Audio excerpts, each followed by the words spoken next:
तो उसमें सबसे पहले तो मतलब बेसिक फॉर्मूले तो मैं मान लेता हूँ कि आपने सारे पढ़े ही हैं। बट एक सिंपल रूल बता दूं कि अगर एक फंक्शन एफ एक्स है और आप उसको डिफरेंशिएट करते आ रहे थे और वो आपको आउटपुट देता है एफ एक्स, तो यहाँ पे एंटी डेरिवेटिव कॉन्सेप्ट से इस एफ एक्स को अगर आप इंटीग्रेट करेंगे, सही है, तो आपको रिजल्ट में क्या मिलेगा, बोलिए। अगर आपने किसी फंक्शन को डिफरेंशिएट किया और आपको उसका रिजल्ट मिला एफ एक्स, सही है, आपने किसी फंक्शन एफ एक्स को डिफरेंशिएट किया और उसका रिजल्ट मिल गया एफ एक्स, तो इस एफ एक्स को इंटीग्रेट करेंगे तो आपको F X plus some constant C मिल जाएगा। ये इंटीग्रेशन की पहली बेसिक लाइन हुई कि अगर हम किसी फंक्शन को डिफरेंशिएट करते हैं, वो कैपिटल एफ एक्स देता है, तो कैपिटल एफ एक्स को इंटीग्रेट करेंगे तो वो स्मॉल एफ एक्स प्लस सी देगा। तो इस कॉन्सेप्ट से इंटीग्रेशन के जितने बेसिक फॉर्मूले लिखे गए हैं वो सारे इसी कॉन्सेप्ट से लिखे गए हैं। इस सी को हम कांस्टेंट ऑफ इंटीग्रेशन कहते हैं, जिसकी वैल्यू हम डेफिनेट इंटीग्रेशन में निकाल लेते हैं, या जिसकी वैल्यू हम इंस्टेंटेनियस जब डिफरेंशियल इक्वेशन सॉल्व करेंगे तो इस कांस्टेंट सी की वैल्यू निकाल के हम अपने इंस्टेंटेनियस कर्व को कैलकुलेट किया करेंगे उस समय। ओके, तो ये तो बात हो गया बेसिक सारे फॉर्मूले साइन कॉस इन सब का इंटीग्रेशन। आई एक्सपेक्टेड कि आपको पता है, सही ना। तो जस्ट कुछ क्वेश्चन प्रैक्टिस करके उन सारे फॉर्मूलों को हम रिवाइज कर लेंगे। जैसे सपोज हमारे सामने आ गया एक्स की पावर 5/2 का इंटीग्रेशन, तो ऑब्वियसली हमें एक्स की पावर एन का इंटीग्रेशन पता है, तो सीधा इसका फॉर्मूला लिख देंगे 5/2 plus one upon 5/2 plus one plus C की पावर एन, क्योंकि हमें पता होता है ना कि एक्स की पावर एन को अगर हम इंटीग्रेट करते हैं तो उसका आंसर आता है एक्स की power N plus one by N plus one plus some constant C. ठीक है ना। यहीं अगर हम 1/x को इंटीग्रेट करते हैं तो रिजल्ट हमारा आता है L N mod X plus C, क्योंकि हमें पता है कि 1/x का इंटीग्रेशन ये होता है। ऐसे ही इंटीग्रेशन में जैसे आपने e की पावर x को इंटीग्रेट किया या a की पावर x को सेफ साइड इंटीग्रेट करते हैं तो हमारा रिजल्ट आता है a की power x by L N A plus some constant C. यहीं e की पावर x को इंटीग्रेट करेंगे तो वो e की power x by L N E आ जाएगा, और एल एन ई की वैल्यू हम 1 लिख देंगे, तो वो हमारी प्रॉब्लम नहीं है। क्लियर है। तो ये तो बेसिक रिजल्ट्स हो गए जैसे हम इंटीग्रेशन सॉल्व कर रहे हैं। ऑब्वियसली हम हर उस फंक्शन को इंटीग्रेट कर सकते हैं जो किसी फंक्शन का डेरिवेटिव है। हम हर उस फंक्शन को इंटीग्रेट कर सकते हैं जो किसी फंक्शन का डेरिवेटिव है। ये ध्यान रखिएगा, अगर वो फंक्शन किसी फंक्शन का डेरिवेटिव नहीं बन सकता है तो वो कभी इंटीग्रेट नहीं होगा। क्यों? क्योंकि integration is a anti derivative concept. तो ये बेसिक सा थॉट है, ठीक है ना। अब इसके बाद जो इंटीग्रेशन में सबसे इंपॉर्टेंट जो चीज़ आती है, जिस पर बेस क्वेश्चन कई बार पूछे जाते हैं, जो मोस्टली ही पूछे जाते हैं जेईई मेन में, वो है इंटीग्रेशन बाय सब्स्टिट्यूशन।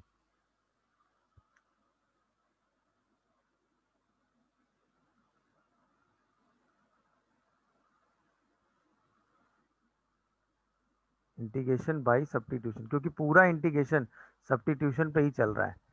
अलग अलग टाइप के सब्स्टिट्यूशन है, तो उसमें सबसे पहला जो सब्स्टिट्यूशन का कॉन्सेप्ट है वो ये है कि अगर मान लीजिए आपके सामने कोई फंक्शन आया, उसके साथ एक linear substitution A X plus B लिखा हुआ है, तो इसका इंटीग्रेशन आप 1/a F of A X plus B लिख देंगे अगर आपको इस फंक्शन का इंटीग्रेशन पता है डायरेक्ट। यानी कैपिटल एफ एक्स का अगर इंटीग्रेशन आप जानते हैं वो एफ एक्स प्लस सी होता है, तो अगर इस एक्स को किसी लीनियर फैक्टर ए एक्स प्लस बी से रिप्लेस किया गया तो आप उसमें सीधा 1/a बाहर लेंगे और वही F of A X plus B plus C लिख देंगे। अच्छा, ये काम आप जहां भी करेंगे वहां ये काम हम डायरेक्ट कर लेंगे। क्यों? क्योंकि इसके पीछे का लॉजिक जो है वो यही सिंपल सा ही है कि भाई अगर हम F of A X plus B को इंटीग्रेट करें तो ये लॉजिक हम बार बार नहीं लगाएंगे। तो हम क्या करते हैं लॉजिक वाइज कि ए एक्स प्लस बी को हम टी सब्स्टिट्यूट करते होंगे, तो वहां से जो ए डी एक्स है वो डी टी आता होगा, मतलब ये जो डी एक्स है वो डी टी बाई ए हो जाता है। अब जैसे ही सब्स्टिट्यूशन हम यहाँ लगाते हैं तो 1/a बाहर आता है और ये बन जाता है F of T D T. अच्छा, F of T D T का इंटीग्रेशन हमको पता है, that is small F X plus sorry small F T plus C, और टी की वैल्यू तो हमको पता ही है, that is A X plus B plus some constant C. तो वही चीज हुई ना, ये जो ए है एक्स का जो भी कोफिशिएंट है वो बाहर आ गया। क्लियर। और F of A X plus B उसका इंटीग्रेशन है, क्योंकि इस एफ का इंटीग्रेशन हम जानते हैं क्या होता है, स्मॉल एफ। तो वही चीज सिंप्लीफाई हो गई, और ये सबसे पहला और इम्पॉर्टेंट सब्स्टिट्यूशन है। कई बार कई जगह इस सब्स्टिट्यूशन को हम डायरेक्ट यूज कर ले जाते हैं, कई बार कई जगह इस सब्स्टिट्यूशन को हम डायरेक्ट यूज करके अपने क्वेश्चन के इंटीग्रेशन को लिखते चले जाते हैं।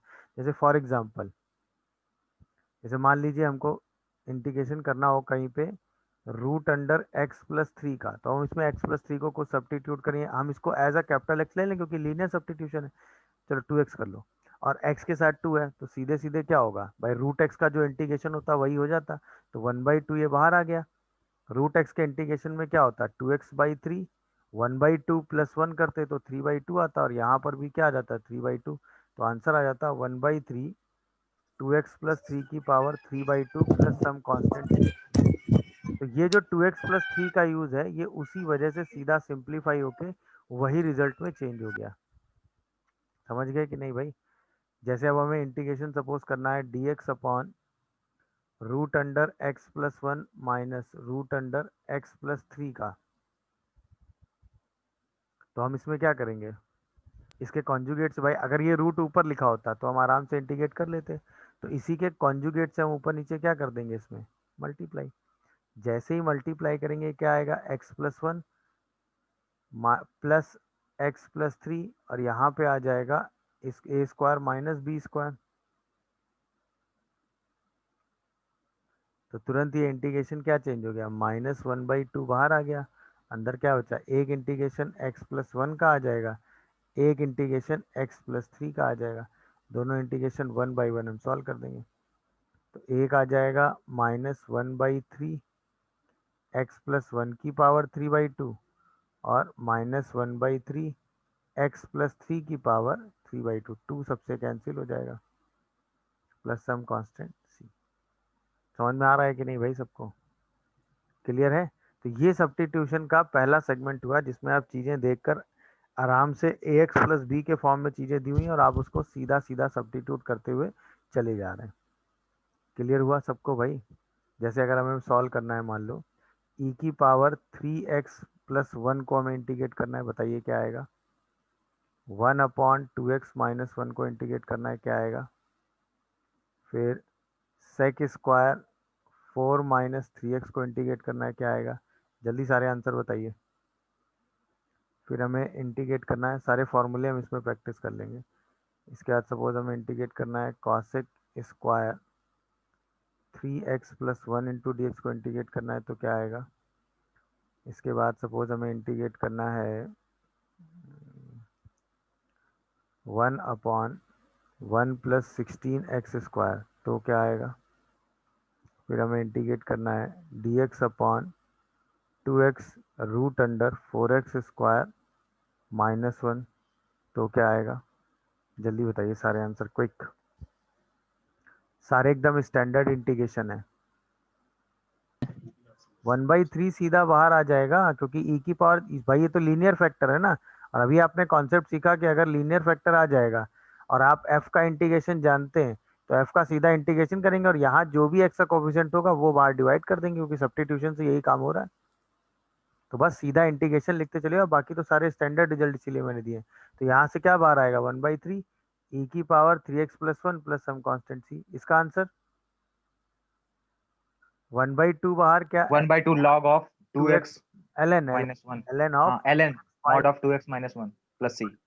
इसका आंसर -1/3 बाहर, क्योंकि x का कोफिशिएंट -1/3 है ना। सेक स्क्वायर किसका इंटीग्रेशन होता है, 10 का। तो 10 ऑफ 4 - 3x प्लस सी। क्या ये बात समझ पा रहे हो, नहीं समझ पा रहे हो? फिर कॉसेक स्क्वायर का इंटीग्रेशन करोगे तो क्या आएगा, 1/3 बार, और कॉसेक स्क्वायर का इंटीग्रेशन क्या होता है, माइनस कॉट एक्स। ये सारे क्वेश्चन मैंने सिर्फ फॉर्मूला रिकॉल करने के लिए दिए।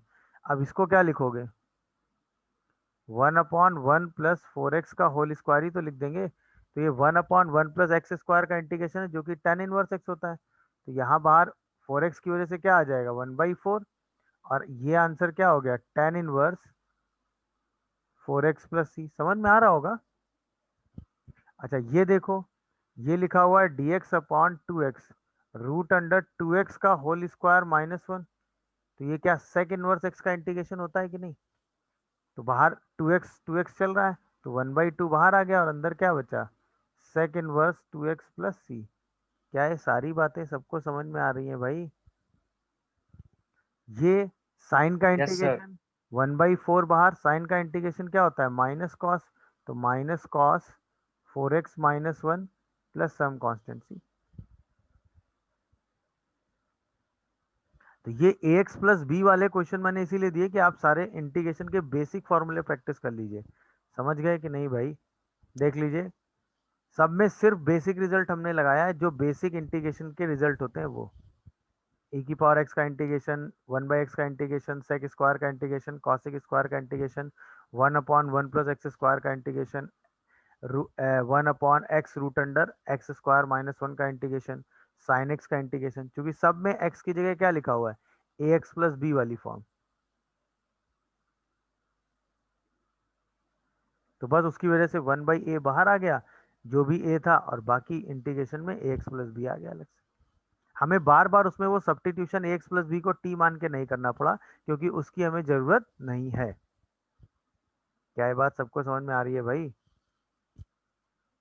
बोलिए। यस सर क्लियर है। चलिए, सब्स्टिट्यूशन का जो दूसरा हिस्सा है, उसमें क्या होता है कि हमें सेकंड जो टाइप होती है, अब पूरे इंटीग्रेशन में यही टाइप चलती है। अब इसमें क्या होता है कि एक फंक्शन f दिया होता है जिसका हम इंटीग्रेशन जानते हैं, सही है ना, बट उसके साथ एक gx कंपोजिट फंक्शन होता है और साथ में उसी फंक्शन का डेरिवेटिव मल्टीप्लाई होता है।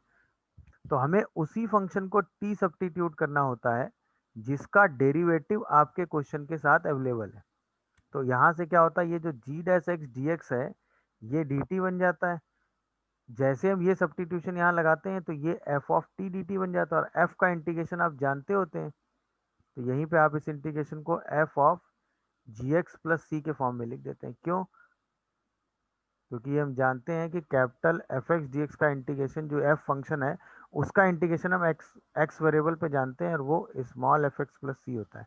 तो बस अब हमें ऐसा फंक्शन जी एक्स सर्च करना है जिसका डेरिवेटिव आपके क्वेश्चन में प्रेजेंट हो।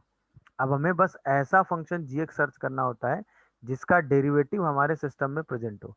उसी फंक्शन जी एक्स को आप टी सब्स्टिट्यूट करेंगे, जी एक्स डी एक्स को आप डी टी कहेंगे, है ना, और फिर ये एफ टी डी टी का इंटीग्रेशन, और कैपिटल एफ का इंटीग्रेशन आप जानते ही हैं, तो उसका इंटीग्रेशन आप एफ एक्स लिख देंगे और बाद में ये एफ टी लिख देंगे, और बाद में इसी टी को क्या सब्स्टिट्यूट कर देंगे, जी एक्स, और क्वेश्चन सॉल्व हो जाएगा।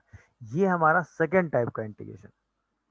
अच्छा, इस इंटीग्रेशन की हेल्प से हमने जैसे 10x का फॉर्मूला निकाला, तो 10x का फॉर्मूला क्या होता है, L N mod sec X plus C. ये ध्यान रखने वाली बात है। हमने कॉट एक्स का फॉर्मूला निकाला, कॉट एक्स का फॉर्मूला होता है L N mod sine x plus C. सही ना? जैसे अब 10x के फॉर्मूले में हमने क्या किया होगा, इसको भाई sine x by cos x लिख दिया। मैं आपको वही सब्स्टिट्यूशन बता रहा हूँ। तो कई बार क्या होगा, वो उसी फंक्शन का क्या हो जाएगा, डेरिवेटिव हो गया। अरे दिख रहा है कि नहीं भाई? तो जैसे ही आप कॉस एक्स को t मानोगे, तो साइन एक्स डी एक्स जो है minus sine x D x, वो डी टी आ जाएगा। तो यहाँ से हम साइन एक्स डी एक्स को क्या रख देंगे, माइनस डी टी। और जैसे माइनस डी टी यहाँ सब्स्टिट्यूट करेंगे, तो ये minus D T by T हो जाएगा। अच्छा, डी टी बाई टी का इंटीग्रेशन हम क्या लिखते हैं, L N mod T plus C. यहाँ पे इसको 1/t करके माइनस हटा लेंगे, तो ये L N 1/t plus c आ जाएगा। टी को जैसे ही आप cos x रखोगे तो क्या आ जाएगा, L N mod sec X plus C. यही 10x के इंटीग्रेशन का रिजल्ट होता है। क्या ये बात सबको समझ में आ रही है, ये बताओ? तो ये वही चीज है, उसी फॉर्मूले को वैसे ही प्रूव किया, बट ये फॉर्मूला आप डायरेक्ट यूज करेंगे। ऐसे ही sec x dx का इंटीग्रेशन होता है, तो इसको हम लिखते हैं L N mod sec x plus 10x। अच्छा, कई बार शॉर्ट फॉर्म में ये इंटीग्रेशन ऐसे भी लिखा मिल जाएगा आपको, 10 of pi by 4 plus x by 2। तो ये चीज़ आपको पता होनी चाहिए कि इसका इंटीग्रेशन ये भी होता है। अच्छा, ऐसे ही कहीं cosec x dx आए, तो इसका इंटीग्रेशन होता है L N mod cosec x minus cot x. ये भी डायरेक्ट यूज होता है, डायरेक्ट फॉर्मूला है। अच्छा, इसी इंटीग्रेशन को आप सिंप्लीफाई करेंगे तो ये L N mod 10 X by 2 plus C भी होता है, तो ये भी फॉर्मूला यूज होता है। ये सात चारों इंटीग्रेशन डायरेक्ट फॉर्मूले में है और ये आपको पता होनी चाहिए, और ये क्वेश्चंस में डायरेक्ट यूज होते हैं। चारों इंटीग्रेशन फॉर्मूला वाइज क्वेश्चन में डायरेक्ट यूज होते हैं, तो ये आपको पता होना चाहिए।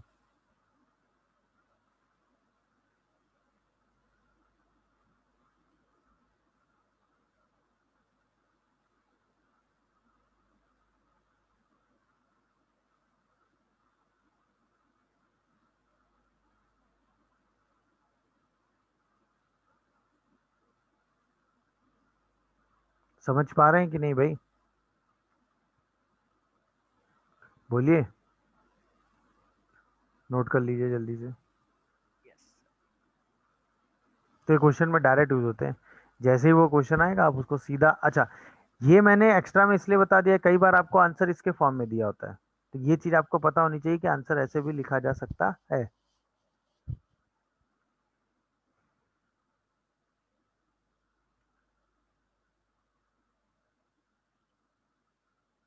चलिए अब इन चारों फॉर्मूले की प्रैक्टिस कर लेते हैं।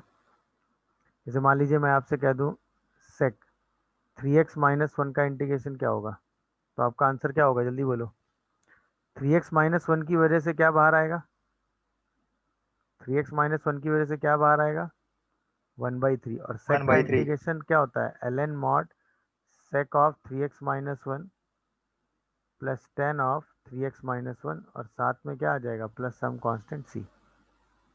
समझ गए भाई? बोलिए। अच्छा, Yes, sir.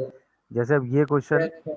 ln x plus a sine of x plus a by sine x, ये क्वेश्चन आया हुआ है जे मेन में। L sine of x plus a by sine x, क्या करोगे? सीधे साइन x प्लस ए का फॉर्मूला ओपन कर देंगे, क्या आएगा बताओ? साइन एक्स कॉस ए, भाई ए तो कांस्टेंट है ना, फिर कॉस एक्स इंटू साइन ए, और डिवाइड बाई किससे कर देंगे बताओ? Sign x into D x से। तो एक इंटीग्रेशन तो सिर्फ कॉस ए डी एक्स का होगा, और एक integration cot X into sine A का होगा। चाहिए तो कांस्टेंट है, कांस्टेंट इंटीग्रेशन से बाहर आ जाता है। ये तो कॉस ए इंटू एक्स आ गया। अच्छा ये साइन ए बाहर है, और कॉट एक्स का इंटीग्रेशन क्या होता है? L N mod sine x plus some constant C, ये आंसर आ गया। क्या ये क्वेश्चन सबको दिख रहा है भाई? Yes, sir. तुरंत आपने उसको सर ब्रेक फिर किया। से बता। देखो क्या है, साइन ए प्लस बी का भाई हमें क्या करना है, अगर ये साइन एक्स किसी फंक्शन से इन्वॉल्व हो जाए तो हम ये क्वेश्चन सॉल्व करते हैं। तो हमने साइन ए प्लस बी का फॉर्मूला ब्रेक कर दिया, और इस साइन एक्स को दो पार्ट में डिस्ट्रीब्यूट कर दिया। एक इसमें, तो साइन एक्स कैंसिल हो गया, तो सिर्फ कांस्टेंट का इंटीग्रेशन बचा जो कि एक्स हो गया। और ये साइन बाई कॉस मिला के क्या बना गया? कॉट। साइन ए तो कांस्टेंट है, बाहर आ गया। अब कॉट का इंटीग्रेशन तो अभी हमने पढ़ा ना, एल एन मॉड साइन ए होता है, और सीधे सिंप्लीफाई करके हमने अपना आंसर दे दिया। क्या ये बात सबको समझ में आई भाई? बोलिए। Yes sir. किसी को कोई कंफ्यूजन या डाउट आ रहा हो तो बताएं। बोलिए भाई, समझ गए सब लोग? Yes, sir. Yes, sir. देख लीजिए, कोई कंफ्यूजन या डाउट बन रहा हो तो प्लीज़ मुझे बता दीजिए। समझ गए होंगे मेरे हिसाब से। चलिए दो क्वेश्चन की प्रैक्टिस करेंगे तो आइडिया लग जाएगा। एक आप ये बताओ, सीधा cos of x minus A upon sine x D x, इसका क्या आंसर आएगा? और इसके बाद इसी को अगर हम इसी सेम क्वेश्चन को रिवर्स में लिखते, जैसे sine of x upon sine of x minus a into D X, तो इंटीग्रेशन क्या होता? चलिए दोनों आराम से सोच के बताइए आंसर। में आ रहा होगा मेरे हिसाब से सबको। फर्स्ट वाले में सीधा आपने ये फॉर्मूला ओपन किया होगा, तो cos x cos a plus sine x sign ए, और इसी में आपने साइन एक्स से डिवाइड करके पूरे इंटीग्रेशन को दो पार्ट में ब्रेक कर दिया होगा। देख लो आराम से, एक पार्ट से तो साइन साइन कैंसिल हो गया होगा, एक पार्ट से शायद ये कॉट ए बन गया होगा ना, कॉट एक्स डी एक्स, और एक पार्ट से सिर्फ साइन ए आया होगा। तो ये वाला इंटीग्रेशन क्या आ गया? Cos a L N mod sine x और plus sine a into x plus, यही आंसर आ रहा था ना भाई? यस सर, यही है। Yes, sir. सेकंड वाला सोचो जरा यार। सेकंड वाले में अब हम इसको, भाई इसको ब्रेक करने का तो कोई फायदा है नहीं, हमारा एम तो इसको ब्रेक सर करना होता ऊपर है। x minus A plus a करके ऊपर हाँ कर सकते हाँ, हैं। बस बस बस वही x minus A plus a करके उसको ही ब्रेक कर लेंगे। वेरी गुड भाई, हमें अल्टीमेटली इसी को ब्रेक करना है ना। तो या तो हम एक्स माइनस ए को टी माने फिर सब्स्टिट्यूट करें, तो उतना काम हम क्यों करें यार। हम सीधे इसी को x minus A plus a करके दो पार्ट में ब्रेक कर देते हैं। भाई हमें नीचे वाले x function, cos a plus sine a L N sine of x minus a mod हाँ में प्लस। तो पहले में तो क्या होगा कि साइन, ये कॉस ए कॉमन, साथ में उसके एक्स आ जाएगा। मैं डायरेक्ट आंसर लिख दूं क्या। सर और दूसरे वाले में शायद साइन ए कॉमन आएगा और L N mod L N mod of X sine minus of A. X minus A आएगा। ऐसा क्या, देखो सही है सर, प्लस। वही कॉट का इंटीग्रेशन बनेगा। देख लीजिए भाई, कोई कंफ्यूजन आ रहा हो तो बताइए। समझ गए कि नहीं भाई। हाँ, Yes, sir. किसी को यस कोई सर। कंफ्यूजन या डाउट आ रहा हो तो अभी भी बताए भाई। क्लियर है भाई सबको, नहीं। यस सर, क्लियर है। तो बस यही चीज थी। अच्छा, अब इसी में भाई देखो, क्वेश्चन में घुमाया ऐसे ही जा सकता है। जैसे अब इसी में क्वेश्चन आपसे फ्रेम ऐसे कर देगा कि dx upon sine of x plus a into sine of x plus b. देखो कॉन्सेप्ट जो हम सीख रहे हैं हम उसी को यूज करेंगे। ये दे दिया sine of x plus a और sine of x plus b. अब बताओ,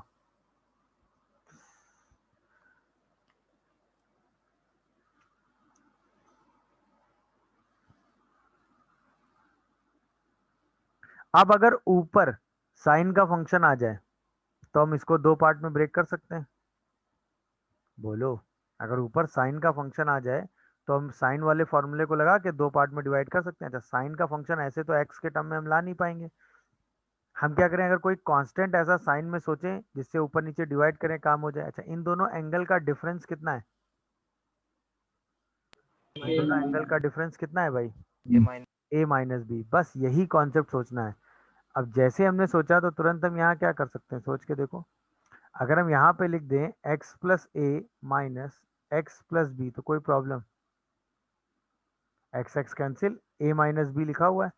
और यहाँ पर हम sine of A minus b से ऊपर नीचे मल्टीप्लाई कर देते हैं प्लस एक्स माइनस एक्स करके। अब हम इसको क्या दो पार्ट में ब्रेक कर सकते हैं, सोच के जवाब दो। Yes sir.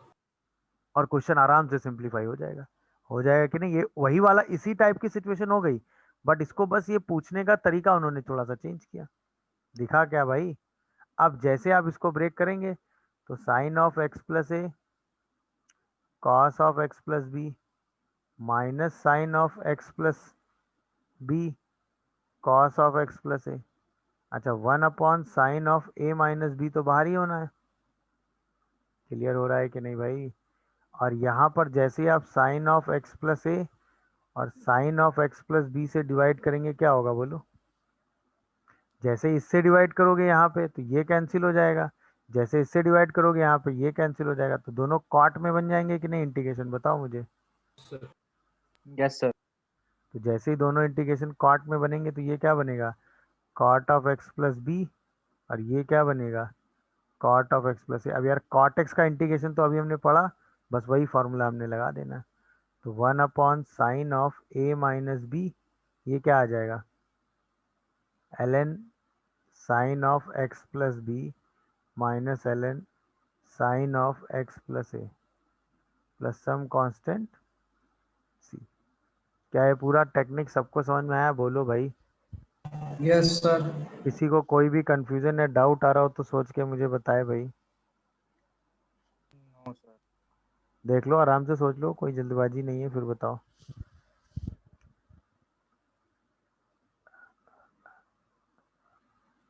हो गया भाई, समझ गए कि नहीं टेक्निक, ये बताओ। क्लियर है सबको। Yes, sir. Very good.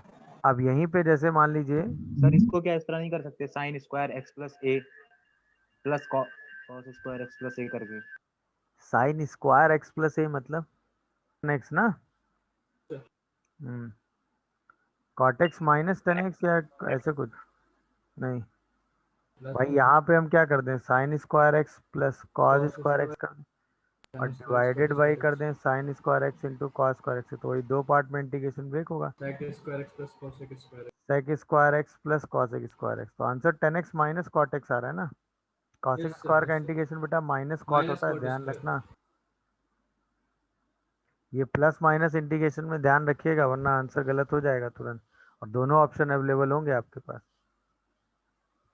सही है ना भाई, समझ सर आ गए? गया। Yes, sir. समझ गए होगे, Yes, कोई sir. दिक्कत नहीं आ रही होगी इसमें, बोलिए भाई। Yes sir. क्लियर हो रहा है? चलिए, अब यहीं पे अगर बात आई तो जैसे ये क्वेश्चन ऐसे आ जाता है सपोज कि 10x प्लस कॉट एक्स का whole square into D X, इसको इंटीग्रेट करो जरा। एक ये क्वेश्चन करो और एक ये क्वेश्चन करो कि x plus x square plus, ठीक है, x square plus cos square x, साथ में मल्टीप्लाई है cosec square x upon 1 plus x square into D x.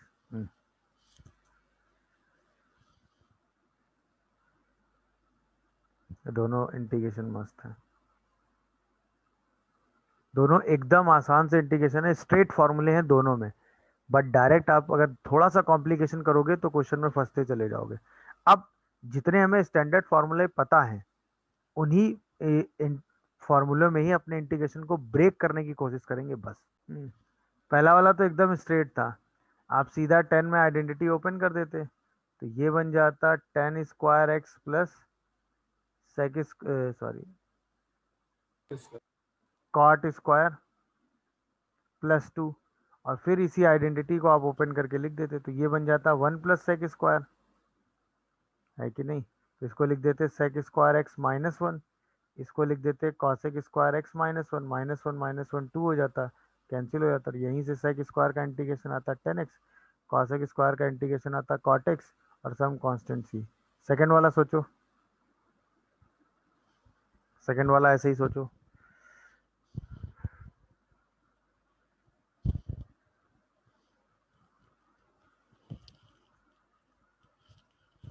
कई बार क्या होता है इंटीग्रेशन में कुछ ऐड सब्ट्रैक्ट करके उसको दो नोन पार्ट में ब्रेक करने की कोशिश करते हैं, कुछ ऐड सब्ट्रैक्ट करके नोन पार्ट में ब्रेक करने की कोशिश करते हैं जिस टाइप की सिचुएशन हम जानते हैं। मतलब इंटीग्रेशन में कुछ स्टैंडर्ड रिजल्ट्स होते हैं जिनको हम यूज करके अपने इंटीग्रेशन को सॉल्व करते हैं। तो सब्स्टिट्यूशन में हमारा एक सिंपल एम होता है, या किसी भी टाइप की सिचुएशन में हमारा बस एक ही एम होता है कि हम अपने इंटीग्रेशन को किसी एक ऐसे नोन एफ में ले जाएं जिसका हम इंटीग्रेशन जानते हो। तो हमारा पूरा कैलकुलेशन, पूरा ध्यान केवल इसी बात पे होता है कि अपने इंटीग्रेशन को उस नोन फॉर्म में ले जाना, बस। इससे ज़्यादा हमें कुछ करने की ज़रूरत कभी नहीं है, बस वो नोन फॉर्म हर बार हम अपने इंटीग्रेशन में डेवलप करने की कोशिश करेंगे। सर ब्रैकेट के अंदर प्लस माइनस वन करेंगे।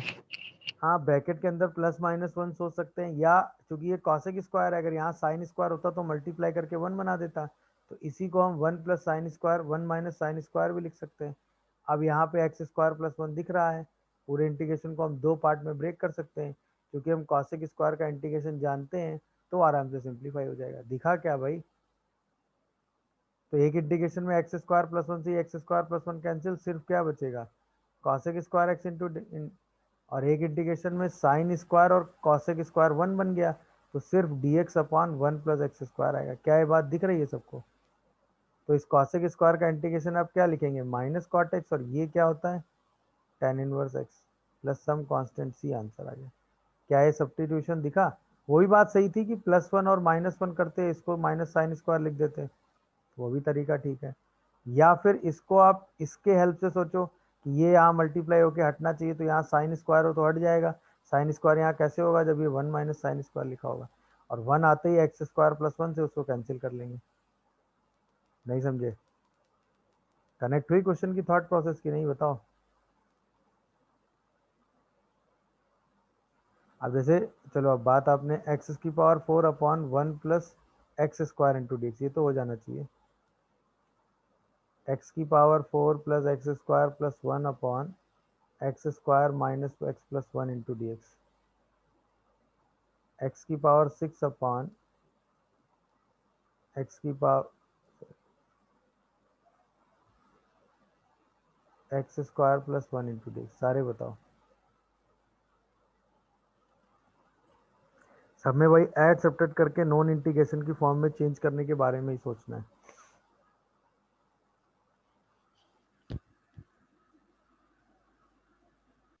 Yes sir. चलो सही दूसरा है। सॉल्व करो। सही है। सीधा आपने इसमें +1 -1 कर दिया होगा बस, और तो कुछ चाहिए नहीं। और पूरे इंटीग्रेशन को आराम से आप दो पार्ट में ब्रेक कर ले गए होंगे। यहाँ पर ये x square -1 upon x square plus 1 आया होगा, और ये वाला इंटीग्रेशन आ गया होगा d x upon 1 plus x square. यहाँ पे इसको कैंसिल किया होगा तो x square -1 into D x आ गया होगा, और यहाँ पे आ गया होगा d x upon 1 plus x square. तो सारे इंटीग्रेशन आराम से सॉल्व हो रहे हैं। तो answer x³/3 minus x plus tan inverse x plus c आ रहा होगा। देखो यही आ रहा है ना। गुड। सेकंड वाला सोच के जल्दी बताओ।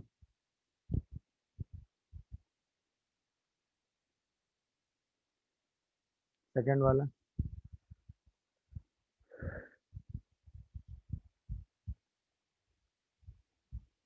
लोगे तो फंस जाओगे। अगर आपने थोड़ा सा आइडेंटिटीज पे कभी फोकस कर रखा है तो x⁴ plus x square plus 1 को मैंने आपको बताया भी है, ये x square plus x plus 1 into x square minus x plus 1 लिखते हैं। बस क्वेश्चन खत्म। तो x⁴ plus x³/3 plus x²/2 plus x plus c। Minus x plus 1 सही है। इसको x square plus x plus 1 लिख देंगे। जैसे ही ये लिखेंगे x square plus x plus 1 का ही तो इंटीग्रेशन बन रहा है। सोच के बताओ भाई। अब आराम से इंटीग्रेशन सॉल्व हो रहा है। x³/3 प्लस x/2 x²/2 मतलब plus x plus some constant. देख लीजिए, कोई कंफ्यूजन आ रहा हो तो बताएं। दिखा क्या सबको?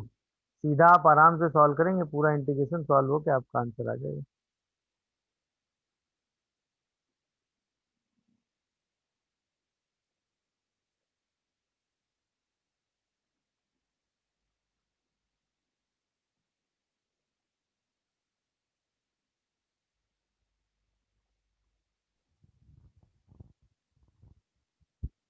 क्या ये बात सबको समझ में आ रही है भाई? लास्ट वाला सोचो। Yes, sir. लास्ट वाला भी वैसे ही है। लास्ट वाले में भी उतना ही काम करना है मेरे हिसाब से तो भाई। लास्ट वाले में भी +1 -1 कर रहे होंगे सब लोग, नहीं कर रहे हो क्या? क्योंकि उसी से ही x² प्लस 1 को हम दो पार्ट में ब्रेक कर सकते हैं। क्यों? क्योंकि हम इसको लिख सकते हैं x² का होल क्यूब प्लस 1 का cube upon x² plus 1 into D x, और ये नॉन इंटीग्रेशन बन गया D x upon x² plus 1। अब ये आराम से सॉल्व हो जाएगा, x² प्लस 1 बाकी तो कैंसिल हो जाएगा। दिख रहा होगा सबको। और ये x² प्लस 1 का इंटीग्रेशन। अब हम सीधा आंसर लिखेंगे x⁵ x⁵3/3 x minus tan inverse x plus c. क्या ये बात सबको समझ में आई? यही आ रहा होगा। Yes, sir. देख लीजिए भाई, कोई कंफ्यूजन आ रहा हो तो बताओ। यही आंसर आ रहा होगा मेरे हिसाब से तो। बोलिए, समझ गए ना? गुड। चलिए अब थोड़ा सब्स्टिट्यूशन पे और चलते हैं। किसी को टी मानेंगे तो उसका डेरिवेटिव होना चाहिए वहाँ पे। अब ये चीज़ देखने की कोशिश करते हैं। जैसे क्वेश्चन आया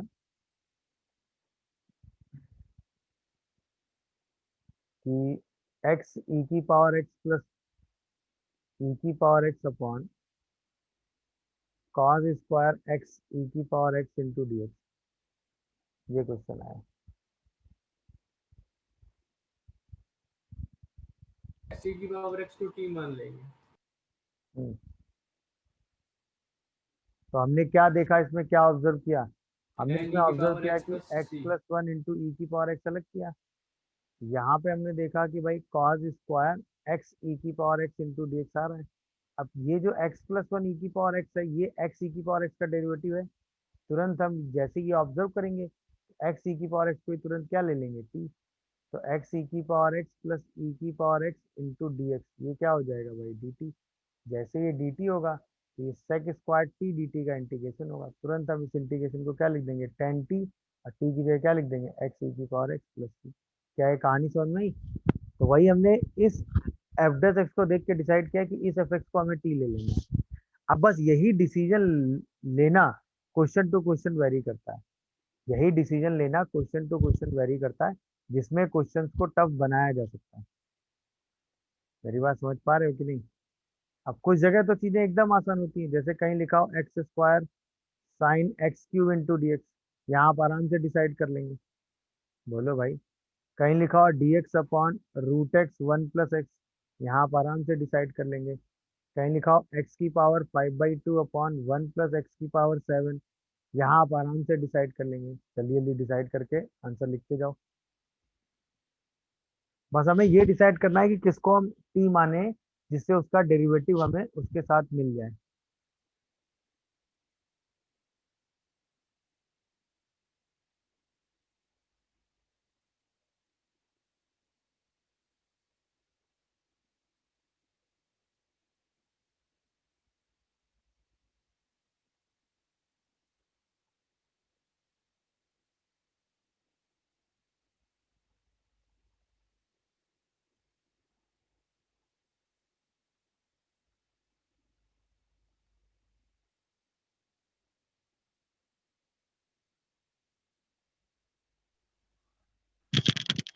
सर पहले वाले का minus cos x cube by 3 plus c है। हम्म। चलो 6 क्वेश्चन है ना, तो जल्दी हो जाएगा। हाँ भाई, पहला आंसर सीधा एक्स क्यूब को टी ले लेंगे। Yes sir. हम्म, पहले में तो सीधा फील आ रहा होगा कि एक्स स्क्वायर साथ में एक्स क्यूब को टी ले लेंगे, तो 1/3 एक एक्स्ट्रा में आ जाएगा। हाँ है ना? तो जो एक्स स्क्वायर डी एक्स है उसकी जगह हम क्या लिख देंगे, dt/3। तो पूरा इंटीग्रेशन क्या बनेगा, 1/3 साइन टी। और साइन टी का इंटीग्रेशन क्या होता है भाई, माइनस कॉस टी। तो क्या पहला आंसर सबका ये आ रहा है? चेक करो। Yes sir. सेकंड वाला सोचो, सेकंड वाले में दिमाग लगाओ, सेकंड वाले में दिमाग लगाओ जल्दी से। मतलब हमें बस ये देख के सोचना है किसको टी मानने से कहाँ पे उसका डेरिवेटिव और क्या दिया हुआ है, जिससे उसको टी मान के हम रिमूव कर सकते हैं। बस हमारा ध्यान इतने पे ही होना चाहिए, बस हमारा ध्यान इतने पे ही होना चाहिए।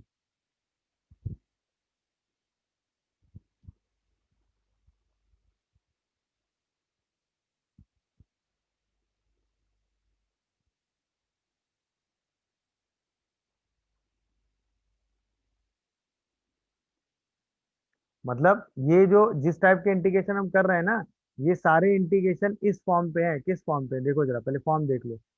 मतलब एफ एक्स एक फंक्शन है जिसका इंटीग्रेशन हम कर रहे हैं, साथ में उसी का डेरिवेटिव मल्टीप्लाई है। ये है सिचुएशन। एक इंटीग्रेशन, अब इसकी पावर हो सकती है या ये किसी फंक्शन के अंदर हो सकता है, तो तुरंत हम इसी एफ एक्स को टी मानेंगे। क्यों? क्योंकि इसी का डेरिवेटिव हमारे सिस्टम में प्रेजेंट है, और सीधा इसको टी की पावर एन वाले फॉर्मूले में ले जाएंगे और यहीं पे इसका इंटीग्रेशन करके सॉल्व कर देंगे। तो एफ एक्स की पावर n+1 बाई n+1, या तो वो कंपोजिट फॉर्म में होगा तो उस फंक्शन को टी मान लेंगे, या उस फंक्शन के डेरिवेटिव में वही फंक्शन ही फॉर्म होगा। तो बस इतना ही कॉन्सेप्ट आपको सोचना है, उसी हिसाब से आपको चीजें डिसाइड करनी है। जैसे देखो, या तो 1+x किसी का डेरिवेटिव बनेगा, वो तो दिख नहीं रहा। आप देखो कि 1/√x किसका डेरिवेटिव बन सकता है, तो वो √x का डेरिवेटिव बन सकता है। तो तुरंत हम अपने क्वेश्चन को अगर ध्यान से ऑब्जर्व करें, तो 1+√x का स्क्वायर सोच सकते हो कि नहीं, बताओ? 2 log 1 plus हाँ, x plus c आ जाएगा। नहीं, tan इनवर्स आएगा ना। अब इसी रूट यस एक्स सर। को हम टी मानेंगे, 2 tan 1 रूट एक्स आएगा। तो यहाँ से आएगा dx/2√x इक्वल टू 2 dt। तो यहाँ से हम इसको क्या सब्स्टिट्यूट कर देंगे, बोलो? 2 टाइम्स ऑफ dt/1 + t²। इसका आंसर क्या आ जाएगा, 2 tan 1t। टी को क्या लिख देंगे, √x प्लस सम कांस्टेंट सी। देखिए क्या ये आंसर आ रहा है सबका? आ रहा है यस सबका? सर। देखिए भाई, क्या यही आंसर आ रहा है? Yes sir. हम्म, समझे कि नहीं? कैसे सोचा ये बताओ? ये चीज हमने कैसे देखी है, डिसाइड किया कि नहीं भाई, इस रूटेक्स को देखकर? Yes sir. अब यहाँ सोचो, यहाँ तुरंत दिमाग लगाओ।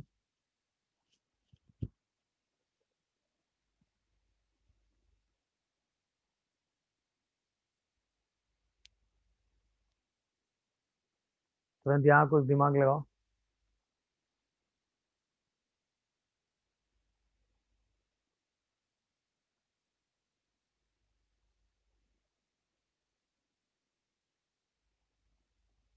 यहाँ पे 5/2 पावर में है, 5/2 किसका डिफरेंशिएशन बन सकता है, एक्स की पावर 5/2, समझे? एक्स की Yes, पावर sir. 5/2 किसका डिफरेंशिएशन बन सकता है? x की पावर 7 को t स्क्वायर मान लेंगे।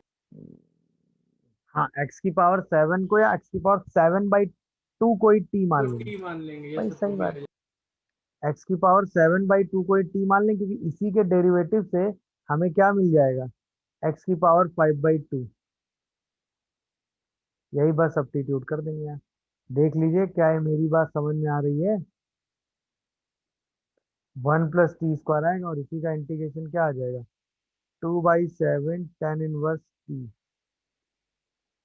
Plus some constant. क्या है, बात समझ में आई सबको? गुड। नेक्स्ट करिए जरा। हम्म, ये तीनों वन एकदम बाई स्ट्रेट है। 1/6 into 1 plus ln ln x। Power अच्छा, कई बार क्या होता है, जैसे इसमें हम ln x को ही t मान सकते हैं, बट कांस्टेंट होने की वजह से उस कांस्टेंट को इंक्लूड करते हुए t मानेंगे। वैसे नहीं भी लोगे तो कोई खास फर्क नहीं है, क्यों? क्योंकि ax + b के इंटीग्रेशन को हम कैसे हैंडल करते हैं ये मैं आपको सिखा चुका हूँ, तो उससे भी सेम चीज आ जाएगी। मेरी बात समझ में आई? तब चाहो तो इसका फॉर्मूला तो हम डायरेक्ट भी लिख सकते हैं ना, कि हमें दिख रहा है 1 + ln x को t मानेंगे, dx/dt हो जाएगा, तो 1 + ln x की पावर 6/6। क्या ये आंसर आ रहा है सबका? यस बोलो सर, भाई। यस सर, इसमें यही आ आपने रहा इसी को t माना Yes, होगा, sir. और इसको ये आपने dt रख के सॉल्व कर दिया होगा। देख लीजिए कोई कंफ्यूजन आ रहा हो तो। Very good. सेकंड वाला सोचो जल्दी से, सब एकदम स्ट्रेट है। है। e to the power x minus log of ln of 1 plus e to the power x plus c।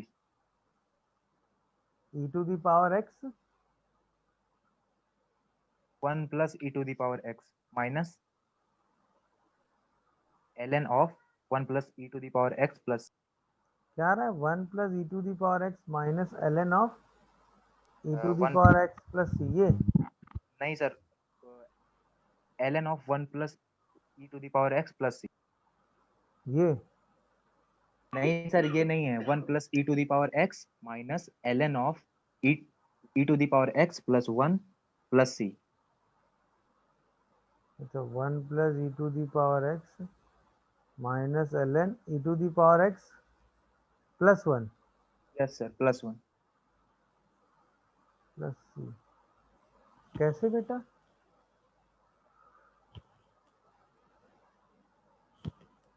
मतलब इसके पीछे लॉजिक क्या है, किसको t माना है?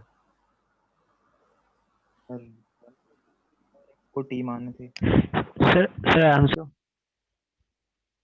भाई, हमें क्या यहाँ एक e⁻x ही तो चाहिए था, हाँ है ना?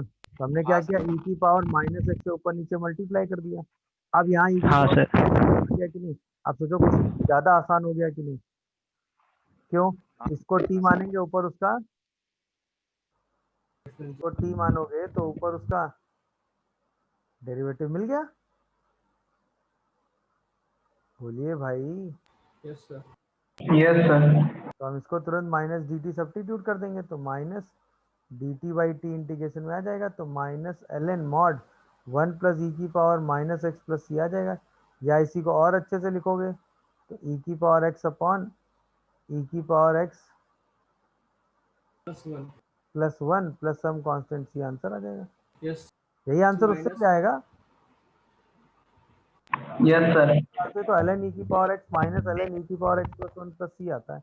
बट ये तरीका थोड़ा ज़्यादा आसान हो गया ना, क्योंकि अल्टीमेटली हमें यहाँ क्या चाहिए, e⁻x चाहिए और इसको इन्वॉल्व करता हुआ चाहिए। तो हम यार यहाँ e⁻x नहीं चाहते हैं, तो हमने क्या किया, e⁻−x ले लिया, वो मल्टीप्लाई होके हट गया। बोलो भाई। सर, इसको ऐसे भी तो कर सकते हैं हाँ सर, वो कर ऊपर सकते हैं, बट उसके लिए फिर ऊपर हमें वाले उसको में t के टर्म में सब्स्टिट्यूट करना पड़ेगा। हाँ कैसे कर सकते हो बताओ? ऊपर वाले में e की power x plus 1 minus e की पावर x लिख के दो फैक्टर में इसको ब्रेक कर लें, हाँ तो एक में उससे भी 1 सेम, बनेगा, उससे भी सेम दूसरे आ में जाएगा। e की पावर x अपॉन e की पावर x प्लस 1 बनेगा, तो फिर e की उससे भी पावर x सेम, प्लस हाँ 1 प्लस उससे भी 1 आंसर सेम आ जाएगा, x minus ln of and e की 1 पावर x अपॉन प्लस ई की 1। पावर x प्लस 1, वो भी कर सकते हैं। Very good. यस वैसे भी सोच सकते हैं। समझ गए कि नहीं? मतलब ये ऐसे कहना चाह रहे हैं इस क्वेश्चन को, ये कह रहे हैं कि सर यहाँ पर हम क्या करें, 1 है ई की पावर एक्स ऐड कर दें, ई की पावर एक्स सब्ट्रैक्ट कर दें, और यहाँ 1 प्लस ई की power x into D x है, तो हम अपने इंटीग्रेशन को 2 पार्ट में ब्रेक कर लेते हैं ना, ऐसे करके। अब ये वाला मतलब कुछ ऐड सब्ट्रैक्ट करके हमने अपने इंटीग्रेशन को 2 पार्ट में ब्रेक कर लिया। अच्छा, ऐसे भी कुछ क्वेश्चन आते हैं जिसमें आप ऊपर डिनोमिनेटर में कुछ ऐड सब्ट्रैक्ट करके अपने इंटीग्रेशन को ऐसे पार्ट में ब्रेक करते हैं कि न्यूमरेटर उसके हिसाब से एडजस्ट हो पाए, या तो कुछ न्यूमरेटर का पोर्शन कैंसिल हो या कुछ में न्यूमरेटर के पोर्शन का डेरिवेटिव बन जाए। ऐसे भी क्वेश्चन जे मेन में एक आध बार आए हुए हैं। तो ये क्या बन गया x, और यहाँ पे हमें दिख रहा है इसको t मानेंगे, तो डी टी बाई टी। मेरी बात समझ में आ रही है? तो वहां से आंसर क्या आ जाएगा, 1 अपॉन वही ln x, ई की ln पावर x एक्स ना। प्लस 1 मिलेगा हाँ, सर तो सीधे 1 प्लस ई की पावर x और सम बस। कॉन्स्टेंट यस नहीं सर। क्या? यहाँ पे हमने इसको सॉल्व करने के लिए क्या किया होगा, ई की पावर एक्स प्लस 1 को टी सब्स्टिट्यूट कर दिया होगा। क्या ये बात समझ पा रहे हो सब लोग? गुड। चलिए, दोनों आंसर सेम लिखे हुए हैं। ये वाला बताओ, x की power x 1 plus ln x upon x की power x plus 1 plus 1, last. ये भी सेम है। ln of एक्स x की पावर एक्स को टी ले लेंगे। x की पावर x प्लस 1 को ही सीधा t ले लो, क्योंकि उसी का डेरिवेटिव है ये। इसी को t ले लो, इसी का डेरिवेटिव होता है ना 1 plus ln x into D X equal to D T. तो बस ये तो डी टी बाई टी वाली फॉर्म बन गई, यानी आंसर क्या आ गया, ln x की power x plus 1 plus some constant c। क्या ये बात सबको समझ में आ रही है भाई? Yes sir. बोलो। यस सर, आ हुआ? रही है। यहाँ तक सारी फॉर्म्स क्लियर है? किसी को कोई कंफ्यूजन है तो बताएं। नो क्लियर होगा वैसे। चलिए आइए कुछ और सब्स्टिट्यूशन से रिलेटेड कुछ और चीज देखें, क्योंकि इसी की प्रैक्टिस बहुत जरूरी है। जैसे d x upon x, x की power 5 plus 1, d x upon x square 1 plus x की पावर 4 की power 3/4, d x upon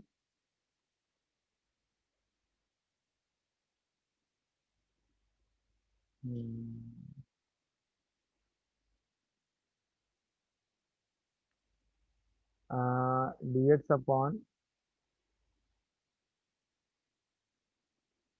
x, x की पावर n प्लस 1 ले लो, सेम टाइप है बट ठीक है, फॉर्म है तो कर लो एक बार। चलो सॉल्व करो।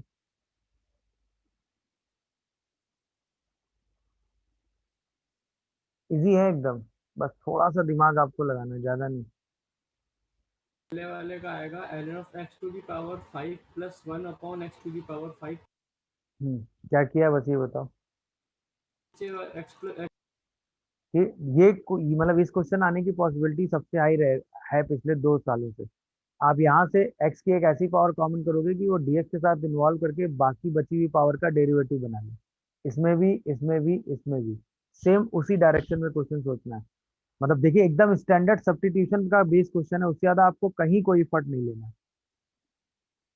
तो यहाँ पे जैसे ही आपने x की पावर 5 कॉमन किया, साइन ये जो बन बोले गया। बोल दीजिए। मतलब मैंने बताया कि आप यहाँ से ऐसा टर्म कॉमन करोगे कि वो dx के साथ इन्वॉल्व होके इसको t मानने पर उसका डेरिवेटिव बना दे। यहाँ से भी सेम ऐसा टर्म बाहर करोगे, यहाँ से भी सेम ऐसा टर्म बाहर करोगे कि वो dx के साथ इन्वॉल्व होके इसका डेरिवेटिव बना दे। ठीक है, अब देखो, जैसे हम 1 प्लस 1 अपॉन एक्स की पावर 5 को t लेंगे, तो हमारा डेरिवेटिव क्या बनेगा, dx अपॉन एक्स की पावर 6 माइनस 5, तो वो dt अपॉन माइनस 5 आ जाएगा कि नहीं, बोलो। तुरंत हम -1/5 इसको dt बाई टी करके ln में चेंज कर देंगे, तो -1/5 ln 1 प्लस 1 अपॉन एक्स की पावर 5 प्लस c आ जाएगा। इसको थोड़ा सा और एडजस्ट करोगे तो 1/5 ln एक्स की पावर 5 अपॉन एक्स की power 5 plus 1 plus some constant c answer आ जाएगा। क्या ये बात दिख रही है सबको? Yes sir. दिखा क्या भाई सबको? यही आपका आंसर आ जाएगा। देख लीजिए, कोई कंफ्यूजन आ रहा हो तो बताइए। अगला वाला सोचो जल्दी से, उसमें क्या कॉमन करेंगे ये काम हो जाए। x to the power 4 common लेंगे। Yes sir. गुड आंसर बोलो सबके। समझ में आया कि नहीं भाई? X to the power 4 common करने से आंसर आया। जैसे एक्स सॉल्व टू कर दी रहे पावर, हैं। हाँ जैसे आपने x to the power 4 common किया होगा तो बाहर एक्स टू दी पावर 3 आया होगा और ये साइड dx बाई एक्स की पावर 5 बन गया होगा। चेक कर लो बस, तो वही उसका डेरिवेटिव हो गया, नहीं क्या? अब यस जैसे सर, आप यही 1 किया। अपॉन एक्स की पावर 4 को ही आपने t सब्स्टिट्यूट किया होगा, तो ये साइड dx अपॉन एक्स की power 5 equal to minus D T by 4 बचा होगा। चेक करो, तो यहाँ पे आपने लिखा होगा माइनस 1/4 और यहाँ पे आपने लिखा होगा डी टी अपॉन टी की पावर 3/4। अब टी की पावर 3/4 को तो इंटीग्रेशन कर ही लोगे ना, ऊपर जाएगा न्यूमरेटर में तो टी की पावर -3/4 बन जाएगा, -3/4 +1 करोगे, बोलिए तो क्या आंसर टी की पावर 4 1/4 प्लस सी आ रहा है? चेक करो, और बाद यस में सर, इसी यही आ रहा है। को आप सब्स्टिट्यूट कर दो। यही आ रहा है। हाँ इसी टी को आप सब्स्टिट्यूट कर दो, तो ये क्या बन रहा है 1 प्लस एक्स की पावर 4 अपॉन एक्स की पावर 4 की पावर 1/4 प्लस सी। और बाकी तो फिर ऑप्शन के हिसाब से अपने आंसर को मैच करा देंगे, है कि नहीं? आप आंसर ऐसे लिख सकते हो 1 प्लस एक्स की पावर 4 की पावर 1/4 बाई एक्स प्लस सी। नहीं क्या सोचो, बताओ भाई, क्या यही आ रहा है सबका आंसर कि कोई चेंज कर रहा है अपना? सर यही आ रहा है। बट अगला वाला करो, वो तो एकदम आसान है। नेक्स्ट, नेक्स्ट तो इजी है भाई।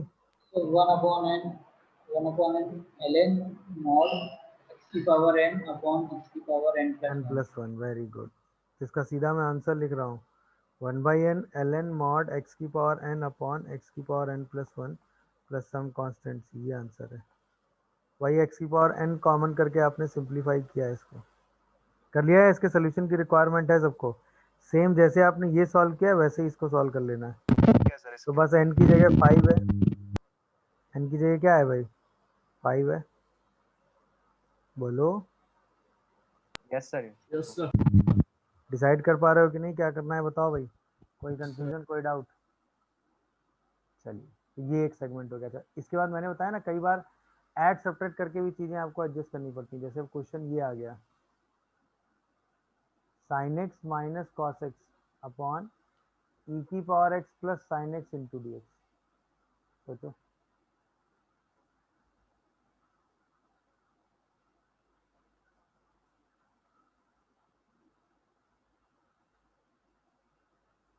+1 माइनस एक्स अपॉन ई की power x plus sine x plus x into D x.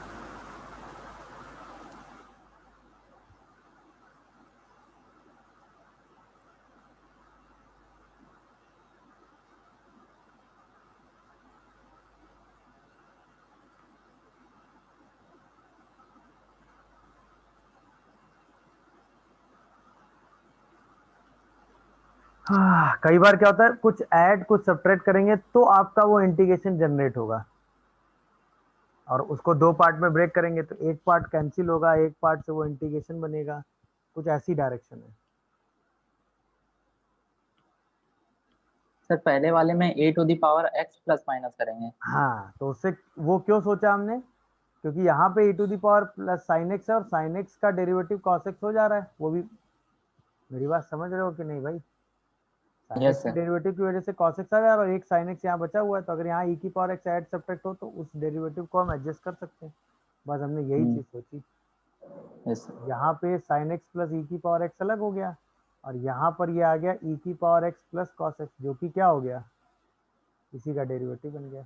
अब पूरा इंटीग्रेशन दो पार्ट में ब्रेक हुआ, आराम से सिंप्लीफाई हो गया कि नहीं ये बताओ? एक तो डायरेक्ट यस dx आ सर। गया और एक में उसी का डेरिवेटिव न्यूमरेटर में आ गया, तो वो ln में आ गया। बोलो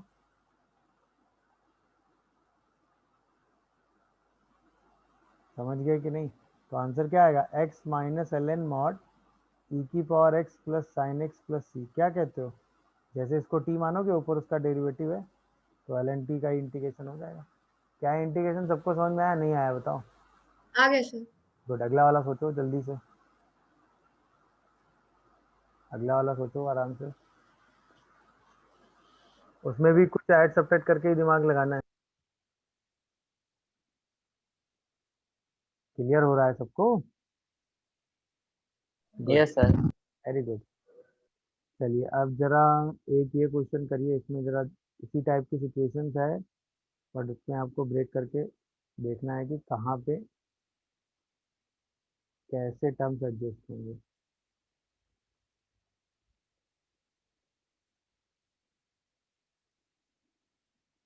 टू एक्स की पावर 12 प्लस 5x की पावर 9 अपॉन x की पावर 5 प्लस x की पावर 3 प्लस 1 की power 3 into D x.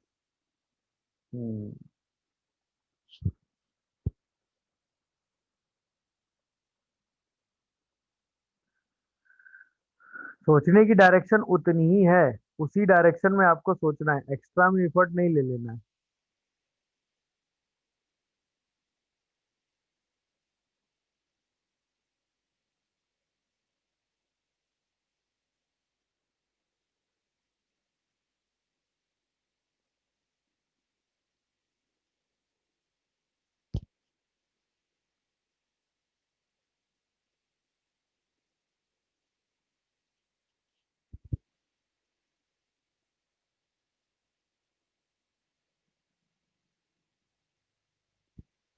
Sir x की पावर 12 ही होगा। हाँ, लिखा तो वही है।